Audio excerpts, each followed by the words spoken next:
Le gouvernement actuel a décidé de privatiser l'énergie éolienne au profit des compagnies étrangères. En fait, le dernier appel d'offres du gouvernement Charest a été remporté par quelques compagnies françaises et allemandes. Ça ne vous rappelle pas quelque chose? Il y a 50 ans, au Québec, avant la nationalisation de l'électricité, une poignée de compagnies étrangères contrôlaient cette ressource énergétique, avec comme résultat que les bénéfices qui devaient en principe aller au peuple québécois rentraient dans la poche de quelques actionnaires à Toronto ou à New York. Un peu de la même façon, avec la privatisation qui a été faite de l'énergie éolienne par le gouvernement actuel, des milliers d'emplois et des milliards de dollars en bénéfices vont échapper au peuple québécois. Mais au-delà de ces considérations, il y a le fait qu'au Québec, il y a un impératif énergétique, un impératif écologique majeur. Je vais vous expliquer. Pour nos besoins en énergie au Québec actuellement, on va chercher à peu près 52% de ces besoins-là, donc plus de la moitié, dans des énergies fossiles. Pétrole, gaz, charbon.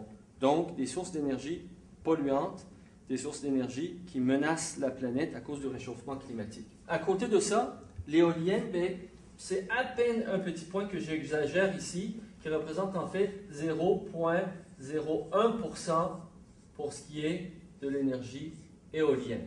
Pourtant, au Québec, tout le monde sait qu'ils vantent à écorner des bœufs. Imaginez l'immense source d'énergie que ça représente, le vent au Québec. Cependant, quand on regarde les partis au pouvoir, les gouvernements successifs, on reste prisonnier d'une logique dépendante du pétrole puis des énergies non renouvelables. Les uns parlent d'ouvrir de nouveaux ports méthaniers, les autres de faire de la recherche pour trouver du pétrole dans le golfe du Saint-Laurent, alors qu'on a cette immense source d'énergie verte et durable.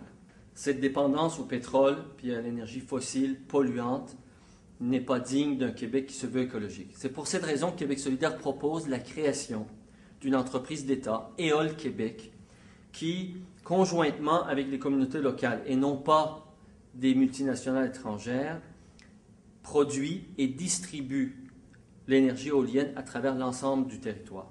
Mais on veut aller même plus loin que ça.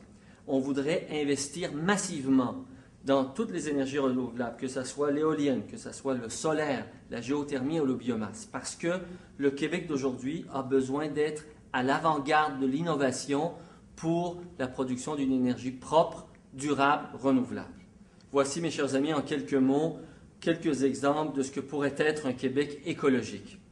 Mais pour que ça se réalise, le point à retenir, c'est qu'il faut envoyer des solidaires à l'Assemblée nationale. Merci, je compte sur vous.